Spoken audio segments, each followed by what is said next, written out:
Hi, I'm Pastor Kurt, and this is your 5-minute Bible study.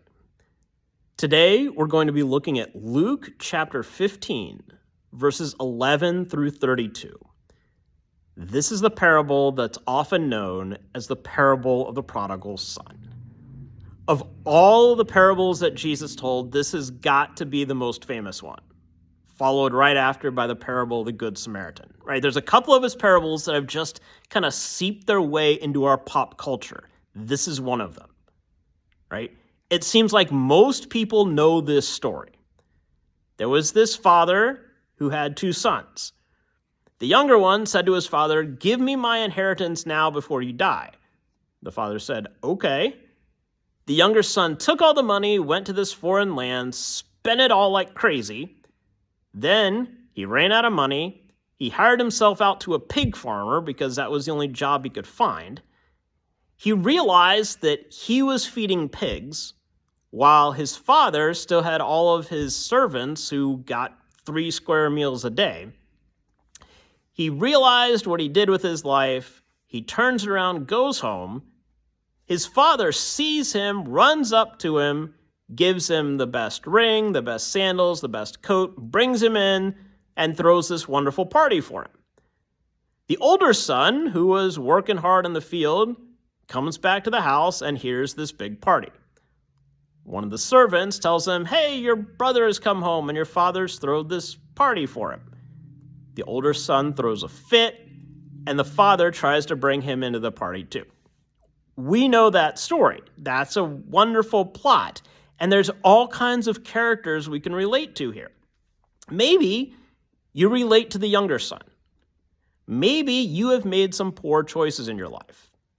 And maybe you know the experience of the wonderful love and grace of God that God has given to you. Even though you messed up, even though you made poor choices, God still welcomes you to the party. Maybe you feel more like the older son. Here you are being a good person and doing what you're supposed to do in life, but it seems like God is throwing the party for all these losers, all these people who screwed up. Yes, they get God's grace too, you know that. But part of you's like, what about me? I've been doing what I'm supposed to do. Don't I get a party? Don't I get any kind of pat on the back or congratulations or thank you? Maybe you also relate to the father here. Maybe in your relationship with your kids, you kind of feel like the father. That you love both of them. This father here loves both of his sons, and he wants both of them to come into the party.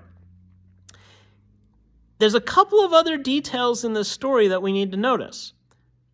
First of all, the word prodigal never appears in the story. And what does the word prodigal mean?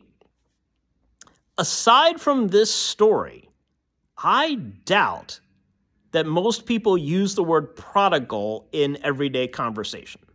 The only time we tend to use this word is when we say the parable of the prodigal son. But what does prodigal mean? It means wasteful and extravagant. Yes, the son was that.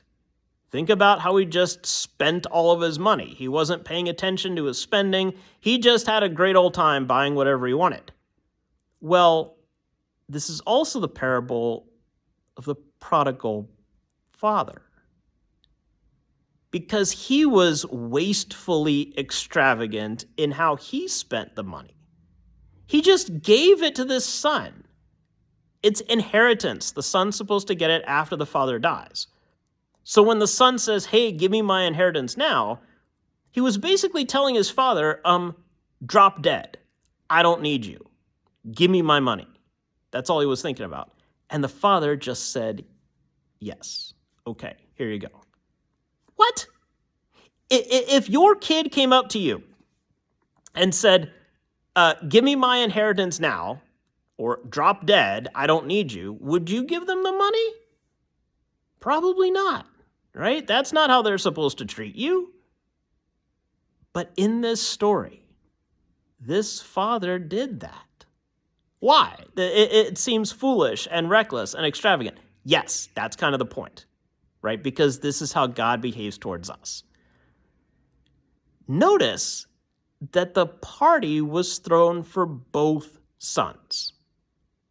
Yes, we hear about the younger son at the end. The father kills the fatted calf and throws the big old party for him. But we're not sure how the younger son responded to the party. When he's out there feeding the pigs, he realizes that he is giving the pigs food, and his father is giving his servants food. So the son returns home because he's hungry. Maybe he's a little bit repentant. He does have this little speech that he's telling his father, but it's unclear. It's unclear whether that speech is genuine or if he's trying to pull the wool over his dad's eyes, if he's just trying to trick him out of some food. Well, whatever. He's back home and his father gives him this wonderful feast. He welcomes him back as his son, not as a servant. How does he respond? We don't know. The older son throws a fit. He is furious about this party. But the father wants him to come in it too.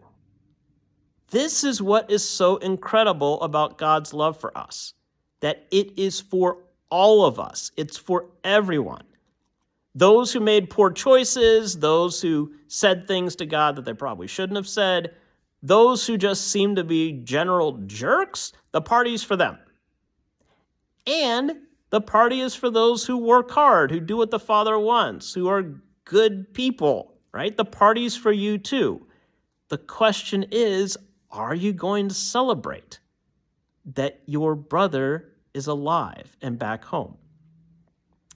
This is a wonderful story, and it's easy to see why it's just seeped into our culture. We can relate to the characters, this dynamic, but it's also a wonderful promise that no matter who you are or what you've done, you are included in God's party. There's your 5-minute Bible study for the day. Please remember to like, comment, share, and subscribe, and I'll see you next time. Thanks.